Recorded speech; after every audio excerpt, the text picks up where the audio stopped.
Hey, this week, Out the Moon Block, welcome back. This week I want to talk about procrastination. Actually, no, let's get back to that one later. Here it is.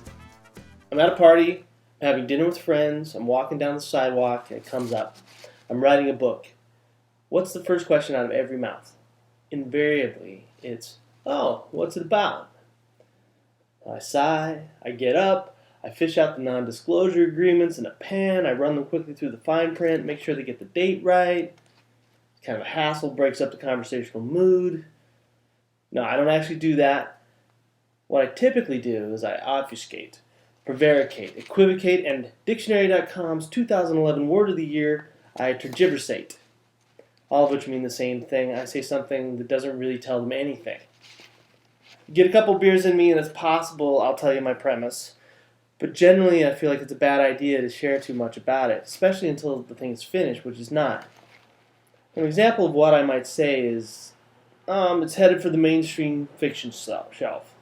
A comic thriller with some satire and social commentary. You know, specific sounding, nebulous stuff that nobody really wants to delve into any deeper. And then I'll usually add, and there's a lot of sex in it. And that usually gets a little laugh and tends to either end or at least significantly divert the discussion away from what it is I'm writing. Now, I do have an elevator pitch. I've written dozens of two-line synopses, trying to capture all the sizzle and zing in 30 seconds or less, but I'm not pitching it, not yet. I've also got a beat on the thematic purpose of the whole thing, but nobody wants to hear that. It's about the oppressive nature of the social mores regarding human sexuality and damage wrought by the stigmatization of our most basic sexual desires.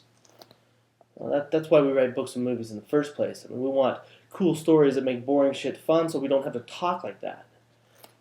And sure, I suppose there's the possibility somebody could steal my idea if I share too much of it, but that's really not the thing that worries me most. What worries me most is the almost superstitious sense that by telling people about it, I'll bind it up or limit its possibilities.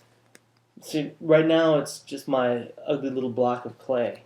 I'm pushing on it and pressing on it, forming it into various shapes, and every day I sit down, it morphs a little bit more and reveals a little something new, and I want it to be able to do that.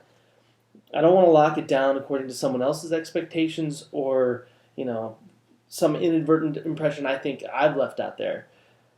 There'll be plenty of time later for cramming it into cubby holes and mummifying it with labels. And right now, I just want to let me roll along free and unrestricted.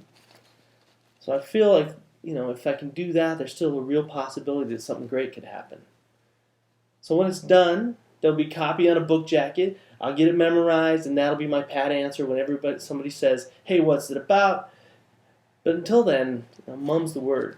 I'm just going to keep on tergiversating. Thanks. Come back next week. Outthemoon.com, rideontheriver.org. Cheers.